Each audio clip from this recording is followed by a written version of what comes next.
Greetings, everyone.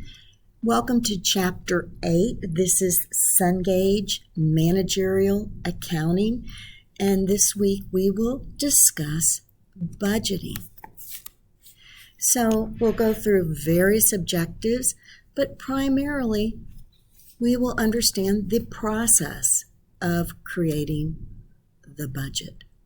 So they play important roles in all sizes of organizations. It involves establishing goals, executing plans to achieve those goals, and then looking at what we budgeted to what the actual results will be. We'll look at the strategic planning of management, how we measure it, how we evaluate it, and then ultimately controls in place. So as we see here, the strategic planning involves setting goals that align with management's decisions. We will measure how the company's achieving those goals, and then we'll evaluate the process by looking at how we're faring with what we set out for the goals to be and what actually is occurring, and then controls in order for those budgeted goals to be realized. And then we'll talk about participative budgeting. Now, this is where you get the input from employees to help create the guidelines. Participative budgeting is generally going to be much more successful because the employees have a hand in the decision making. Employees work with their supervisors to develop performance metrics and budgeted goals. And then we'll look at what we call responsibility centers. So, human behavior gets in the way quite often, but problems can arise because the budgeted goals are impossible to achieve, or they may be too easy to achieve, or the budgeted goals could somehow be in conflict with other objectives of the company. So individuals in the company can get discouraged if the goals are impossible to reach. You need to have attainable goals that help motivate employees. When you get employees involved, it gives them a sense of decision making, and they become a part of the process. You don't want goals too easy either. Budget padding is termed slack in the budget, and managers can plan slack in their budgets to get a cushion for unexpected events. Slack budgets can be inefficient. So there are just a lot of different challenges that can present themselves in the budget process. Goal conflicts can occur when employees have different interests that differ from the company's goals. For example, if a sales department manager is given an increased sales goal and as a result accept customers with poor credit risks, well, so that sales department might reach his goals, but ultimately it's not a good decision for the company as a whole. So as far as human behavior being the problem this slide shows, you don't want to set them too tight where you're just not going to even attempt it. You don't want to set it too easy to where it's really, there's not a purpose in setting these goals. And you have to be aware of various conflicting situations that can incur with creating budgets. I'm not going to worry about this discussion here. Budgeting systems are varied.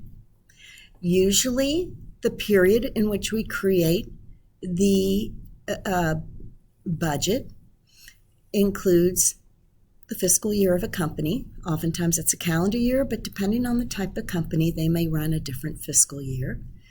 A year is short enough that future operations can be estimated pretty accurately.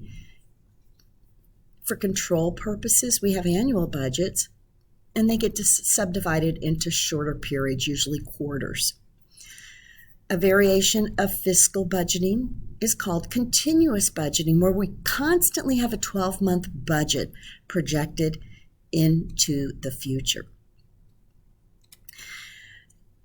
To budget, we would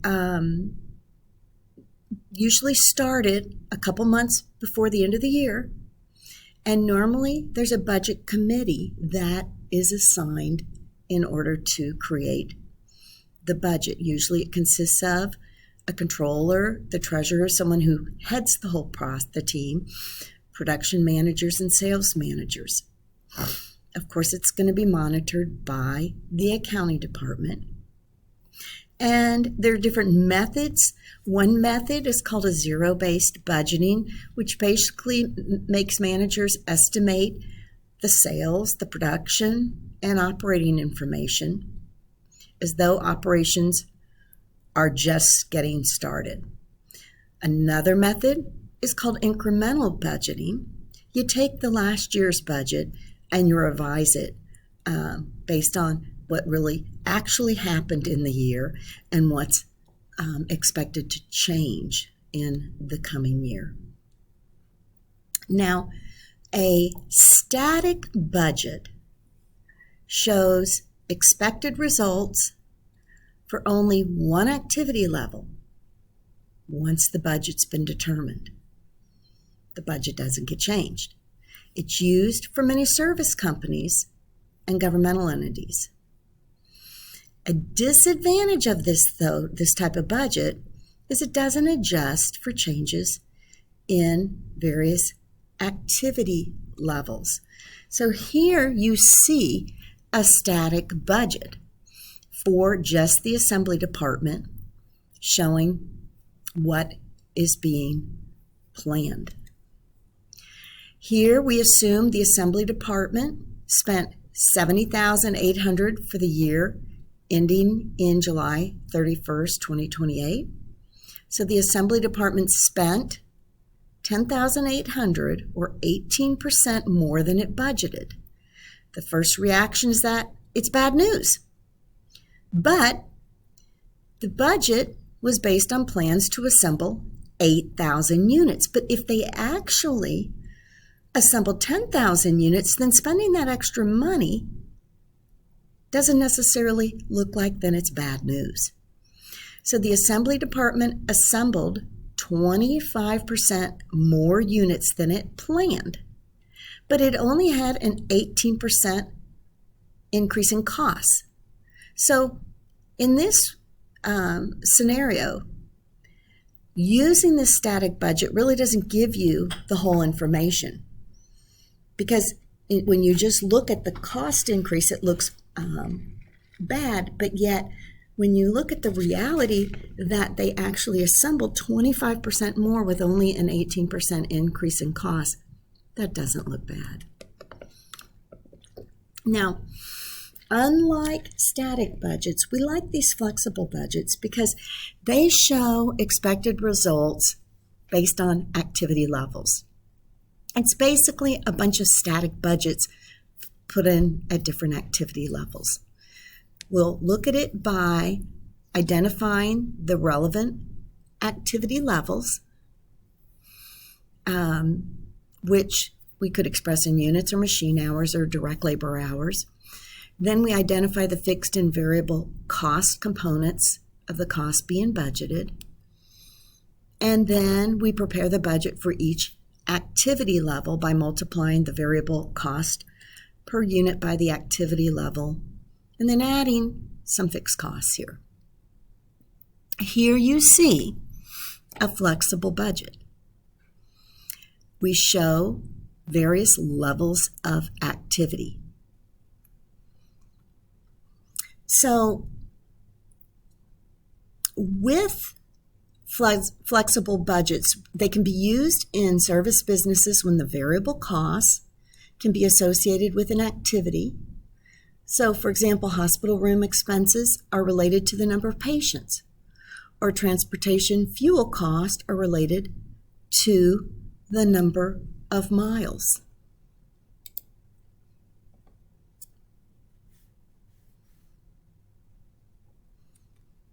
Here you see the static budget, and then you see a flexible budget. The static budget has one activity level in mind, and you get the results. When you're dealing with a flexible budget, you're going to have various activity levels, and then based on that activity level budgeted, you can see how the results transpired.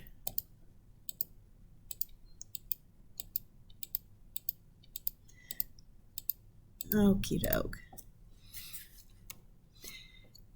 When we look at developing these flexible budgets, we're going to use two types of approaches. We can use spreadsheet, Excel software, or we can use more budgeting and planning software. Spreadsheets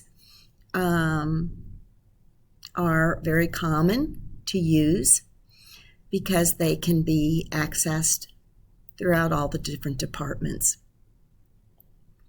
The BMP software uses online tools that link everyone together. Which budgeting method starts with last year's budget and revives it for actual results and expected changes for the coming year? That's going to be your incremental budgeting. Let's look at a problem here, or an exercise, I should say. Steelcase Inc. is one of the largest manufacturers of office furniture in the United States. In Grand Rapids, it assembles filing cabinets in an assembly department. Assume the following information is for the assembly department. We're going to prepare a flexible budget for 70,000, 80,000, and 90,000 filing cabinets for the month ending February 28th in the assembly department. And if you look at the book on Exhibit 4, that's how we're going to play it out. So you see here, we're going to show a flexible budget based on 3 levels of activity: 70,000, 80,000, and 90,000. Now, our fixed costs, the supervisor's salary, and the depreciation are going to be the same for all 3 activity levels. The direct labor costs are going to be based on 18 minutes of work for direct labor. So we've got in here the direct labor hours showing for 70,000 hours, for 80,000 hours, and for 90,000 hours. The master budget's the integrated set of all the budgets. Most companies prepare the master budget annually. It starts with preparing the operating budgets, which then ultimately give you the budgeted income statement. So we're going to look at the operating budgets here. This shows you what a master budget is going to look like for a manufacturing company. And then the various operating budgets for a manufacturing company.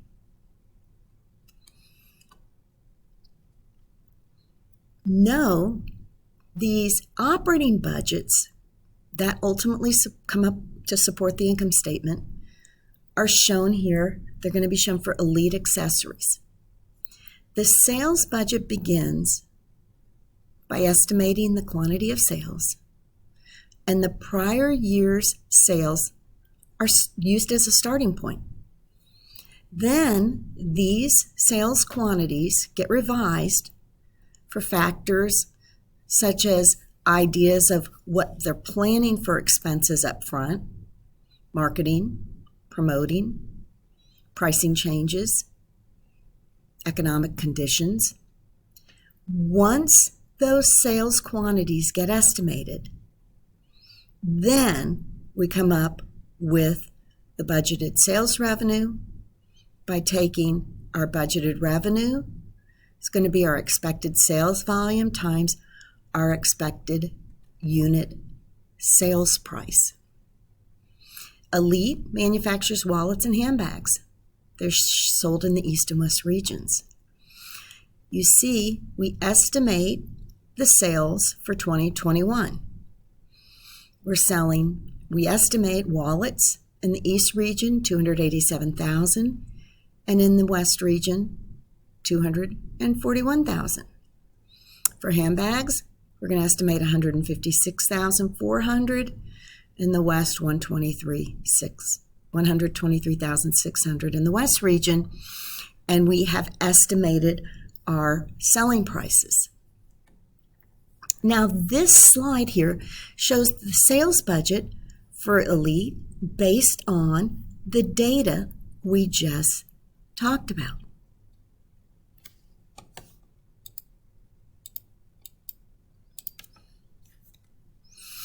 The production budget needs to next be created with the sales budget to make sure that we link our production and sales. We estimate the number of units that need to be manufactured to meet the budgeted sales. And we also have desired ending inventories we need to be aware of. So we need to figure out how many units we're going to sell, what we want to keep in ending inventory. What's in the beginning inventory ends up letting us know what we need to produce for that period. So you see here, Elite expects the following inventories of wallets and handbags. So we see 88,000 estimated inventory for wallets in 2021. And we see the desired inventory of 80,000. And then for handbags, beginning of 48,000, ending of 60,000. So this slide shows how we're going to create the production budget, which shows what's going to be sold, what we want the desired ending inventory to be, so what's available, less our beginning inventory, shows us how many need to be produced. The direct materials budget, purchases budget needs to now line up with what we're doing with the production budget. So we need to make sure that we have all of the supplies on hand in order to produce what is necessary. Here you see that we know how much leather we need for each wallet and handbag, and then the lining for each wallet and each handbag. So we need to make our purchase. We need to come up with a purchases budget in order to have those materials on hand for when we want to produce those products. So for the wallet, the direct materials, we need 520,000 units at 30 cents a yard per unit, 0.30 square yards per unit. That wasn't 30 cents. And then the lining at 10.10 square yards per unit. And then for the handbags, so we know now how much leather we need, the 156,000 square yards plus the 365,000 square yards of leather. And then the lining would be the 52,000 square yards along with the 146,000 square yards. No, the materials budget is adjusted based on beginning and ending inventories also. So we need to know how much we need, what we want our ending inventory of materials to be, less what we started the period with, to come up what we need to purchase. As you see here, this slide shows the complete direct materials purchases budget by combining all those 3 steps into one single schedule. So our estimated direct materials inventory, we see what the leather and lining needs to be and what we estimate the ending inventory to be, to then know what needs to be purchased. The timing of the direct material purchases need to be coordinated between the purchasing and production departments, because the last thing we want to do is be stalled on production because we don't have the materials at hand. We also don't want to have a lot of materials just sitting in inventory because that costs money too. So we want to time this appropriately. So once we've done the materials budget, now we have to look at the labor budget. The direct labor cost budget estimates the direct labor hours and related costs needed to then support the budgeted production. So we just need to look at how much labor do we need. We know what we need for labor hours in the cutting departments and the sewing departments for each of the products. So as you see here, we need for the cutting department, for the wallet, we need 52,000 direct labor hours. For the cutting for the handbag, we need 43,800 direct labor hours. And then for sewing, based on what's needed per item, we're going to need 130,000 direct labor hours for sewing and 116,800 direct labor hours for sewing for the handbag. So we take all those hours by our hourly rate to come up with our direct labor budget, knowing what the price is for the cutting department and the sewing department hourly rate. Here you see the direct labor cost budget by adding both of the products. The direct labor needs need to be coordinated between the production and personnel departments, so we've got enough people on hand for production of these products. Then we have the factory overhead cost budget, which basically estimates the cost of each item of the factory overhead that needs to support the budgeted production.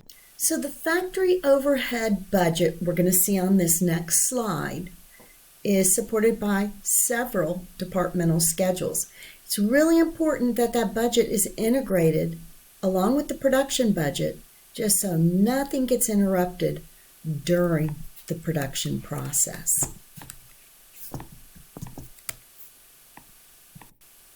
Okay, so here you see the factory overhead budget that relates to all the indirect factory wages, supervisor salaries, electric, depreciation, those indirect materials and maintenance, and then the insurance and property taxes on the factory. The cost of goods sold budget gets prepared by looking at the direct material purchases budget, and then the direct labor cost budget, and then the factory overhead cost budget. So in the cost of goods sold budget for Elite Accessories, this shows the total manufacturing cost of $9,522,780. They're budgeted to be incurred in 2021. Of this total, $2,582,100 is budgeted for direct materials. $4,851,600 is budgeted for direct labor, and $2,089,080 is budgeted for factory overhead. After considering the work in process inventories, the total budgeted cost of goods manufactured and transferred to finished goods during 2021 is $9,517,180.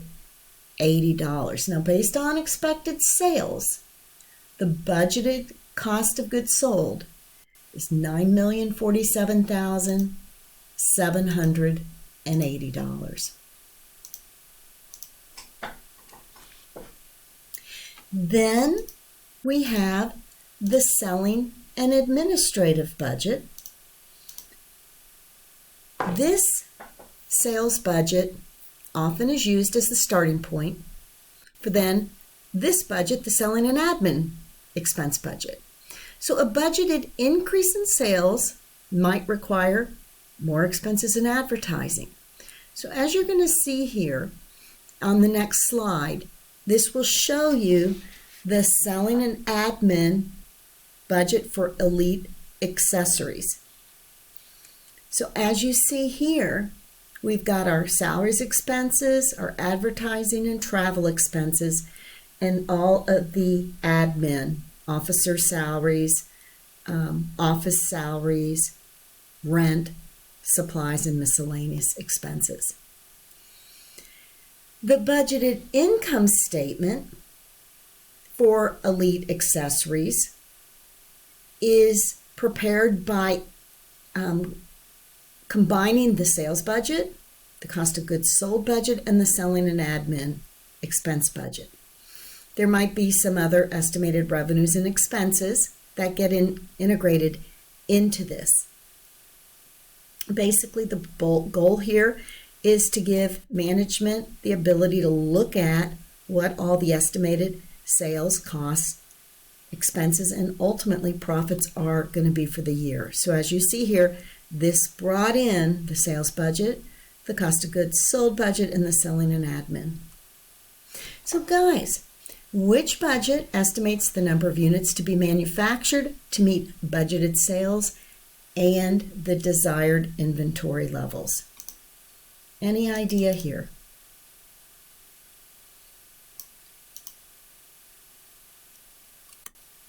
Hopefully you got that, the production budget. Okie doke. So let's look at this exercise for a production budget. Healthy Habits produces a bath version and a gym version of its electronic scale. The anticipated unit sales for the scales by sales region are shown here. The finished goods inventory estimated for January 1st for the bath and gym scale models is 11,800 and 8,100 units, respectively. The desired finished goods at the end of the month is 15,000 and 7,500 units, respectively. Prepare a production budget.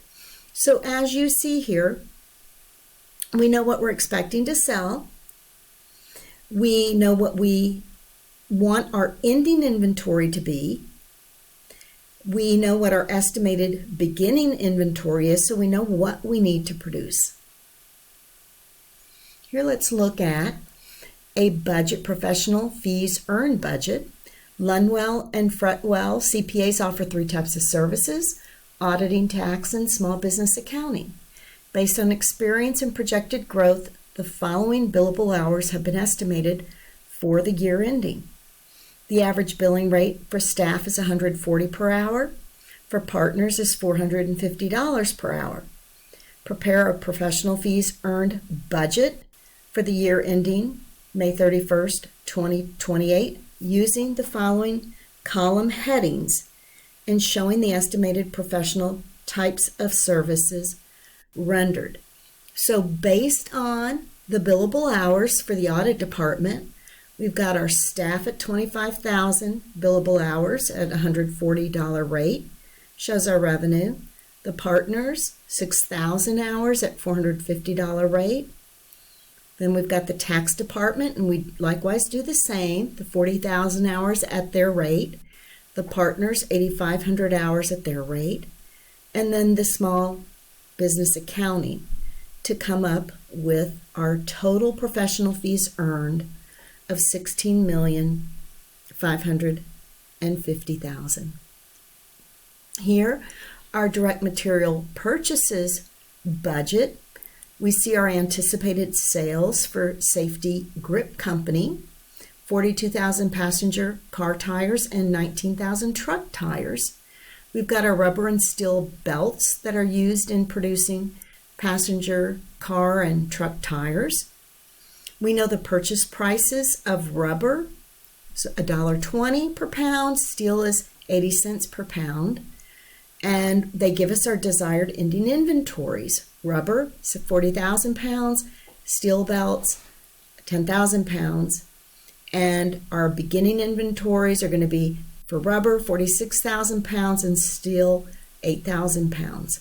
So to prepare a direct material budget, we know the passenger tires, how many pounds we need for rubber and steel belts, and then for truck tires, the amount of pounds we need for rubber and the steel belts. Because they told us 42,000 passenger car tires, and we know 35 pounds per unit. With the truck, we needed 78 pounds per unit. And then for the steel belts, they also gave us 5 pounds per unit for passenger cars and 8 pounds per unit for the trucks. So in figuring out the amount we need and then figuring out the cost, and knowing what our inventories need to be, we can come up with our total direct materials to be purchased.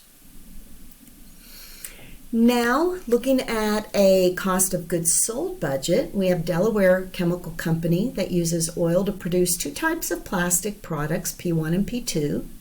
Delaware budgeted 35,000 barrels of oil for purchase in June for $90 per barrel. Direct labor budgeted in the chemical process was $240,000 for June. Factory overhead was budgeted at $400,000 during June. The inventories on June 1st were estimated to be oil, 15,200, P1, 8,300, P2s, 8,600, and work in process, 12,900. And then we've got our inventories at the end. And in order to then do the cost of goods sold budget, we need to know what our finished goods are for the beginning of the period, 8,300 and the 8,600.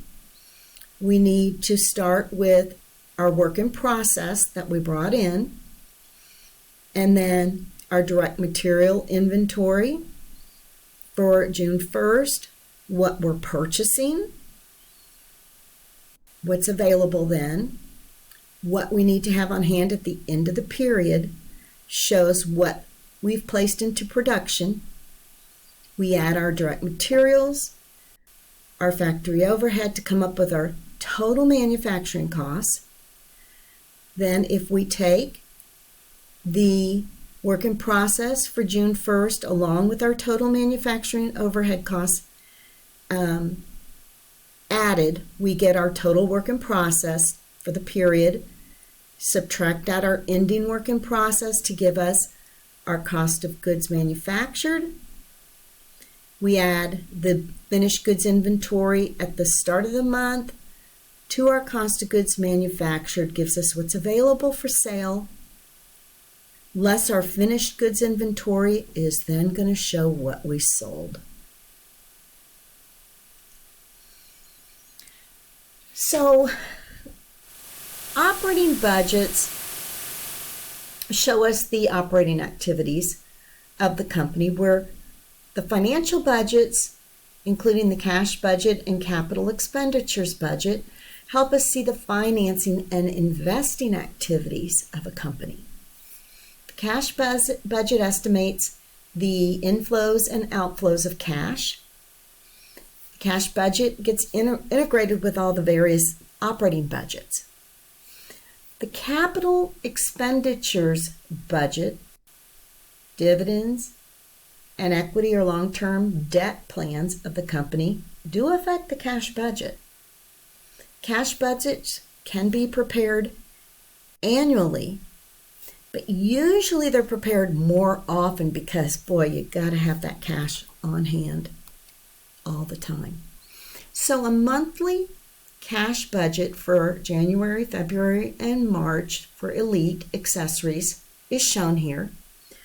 And the preparation of this cash budget begins with estimating the receipts that come in, cash receipts from cash sales and collections on account. Then we might need cash receipts that are obtained from issuing any equity or debt financing or any other money that's coming in from other sources. To estimate cash receipts from cash sales and collections on account, we need to have a schedule of collections from sales to be prepared. So we need to know what the sales are, what we estimate, what's going to come in as cash, and those accounts receivable when they're going to be collected. So the budgeted cash collected for any month is going to be the sum of the cash collected from the previous month's sales and the cash collected from the current month's sales. So as you see here, cash collected in February is 40% of cash collected on the sales in January and added to 60% of cash collected on sales in February. So you see that the sales that happened in January don't all get collected in January. So we're estimating that 40% of those January sales will be collected in the following month. So using that previous data, this slide shows the schedule of collections from sales for Elite Accessories for all 3 months.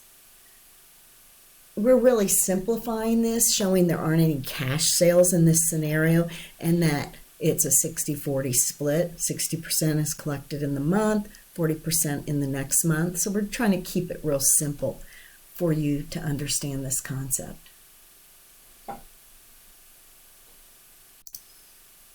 Okie doke.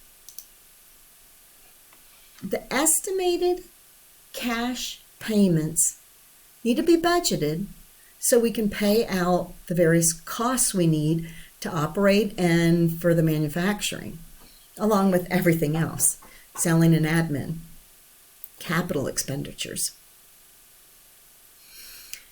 We need depreciation on machines gets included in these budgeted manufacturing costs, but it's really not a cash outlay because we know depreciation is just a non-cash expense. Manufacturing costs that are incurred in one month might not get paid until the following month. So as you see here, the cash paid in February is 25% of the manufacturing costs less the depreciation, and then the rest of that month expense is going to get paid in the next month. So if we look at that previous slide, we can see here in this slide the schedule of payments for the manufacturing costs for Elite Accessories for all 3 of the months.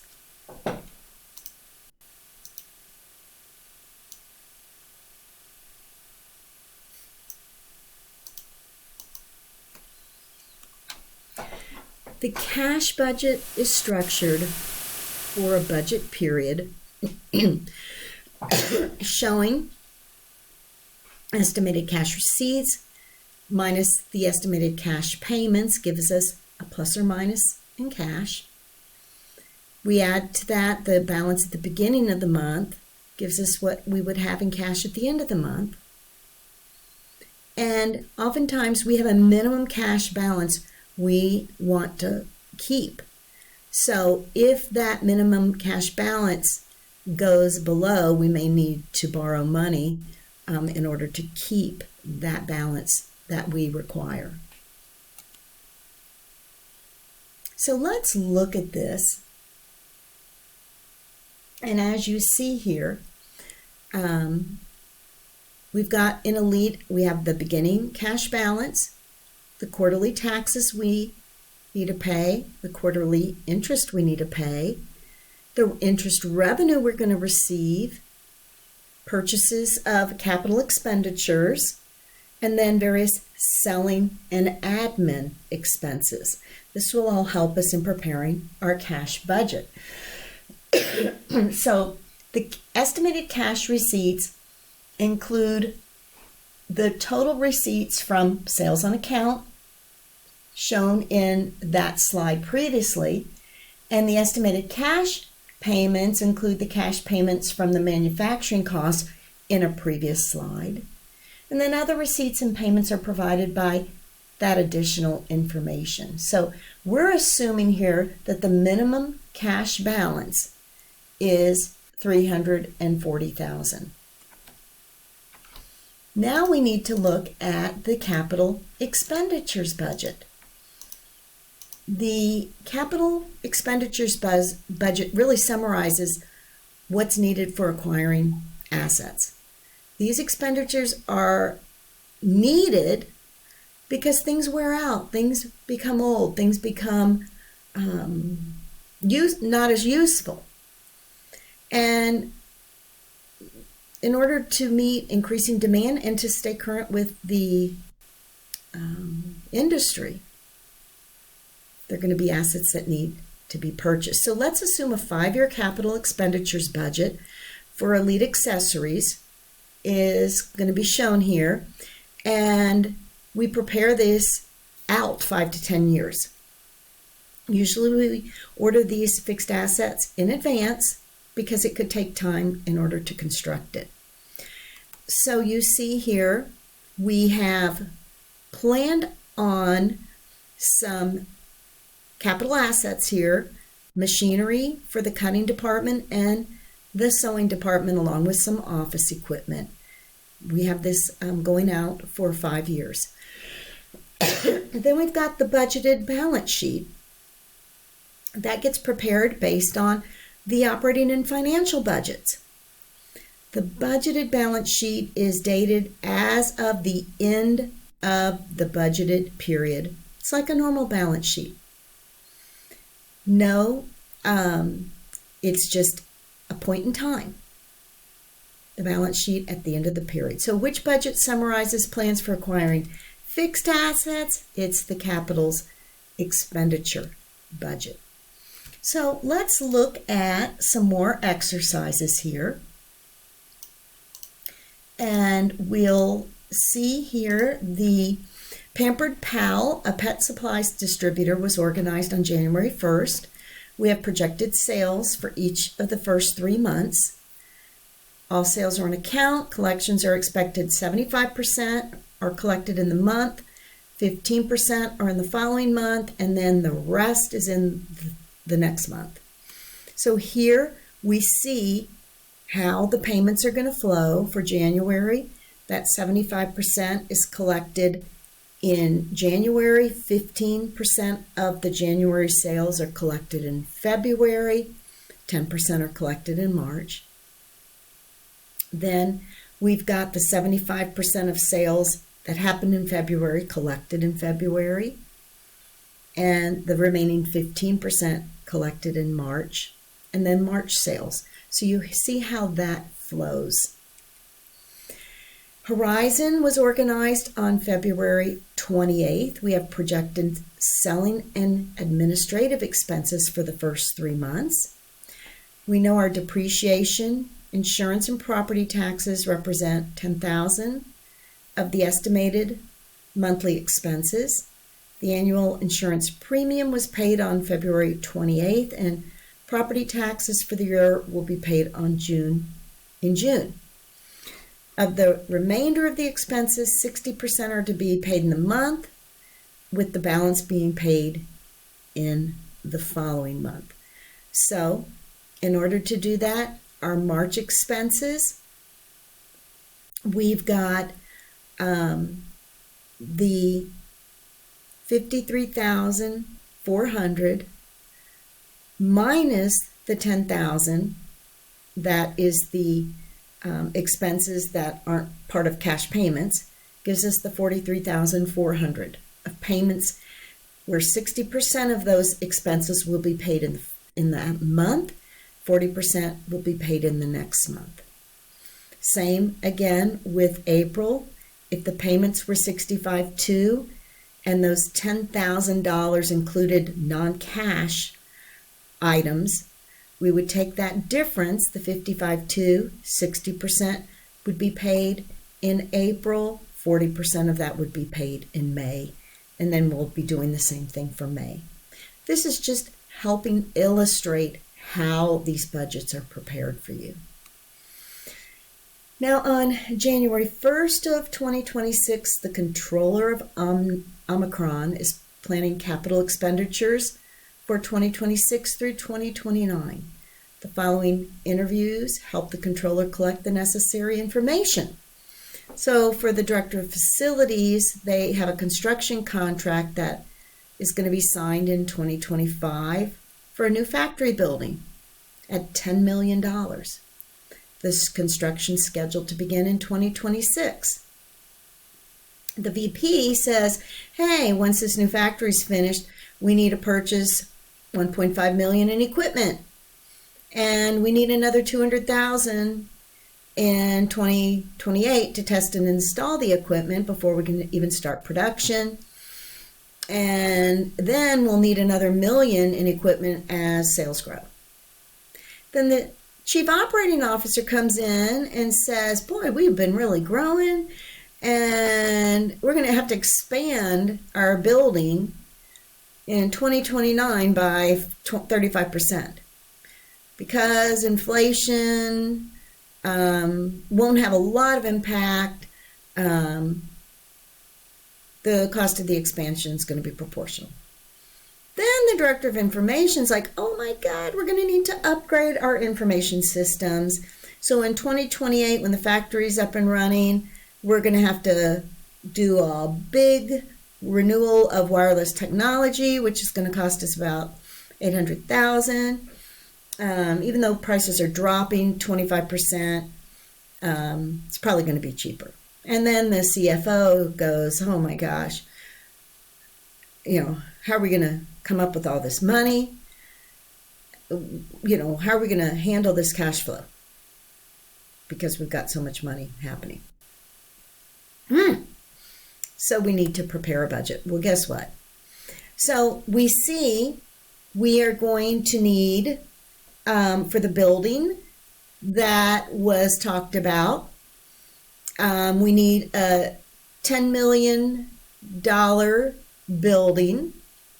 The building is going to begin in 2026 and completed in 2029. And so we're looking at $4 million we need to come up with in 26 and another $6 million in 27.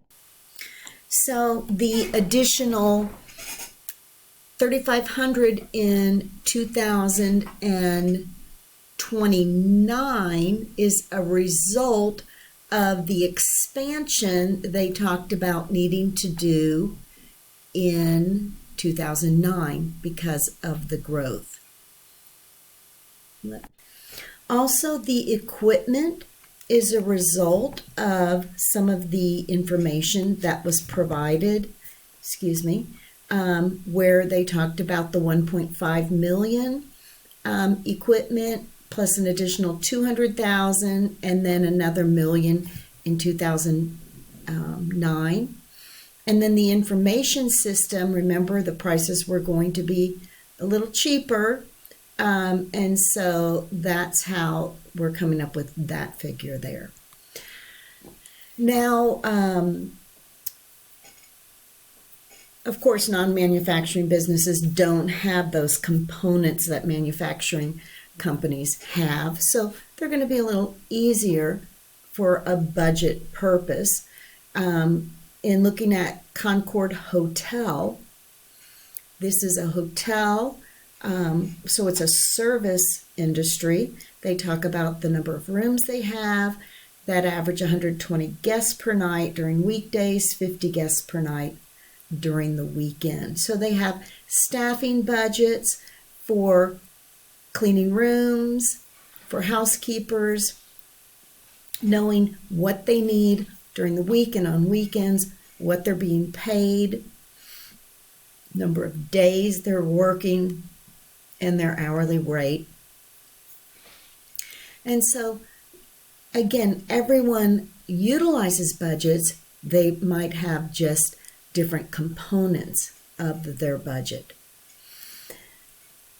As we look at some of these slides here, this really talks about the multi-period sales budgeting for budgeting over various months or various quarters.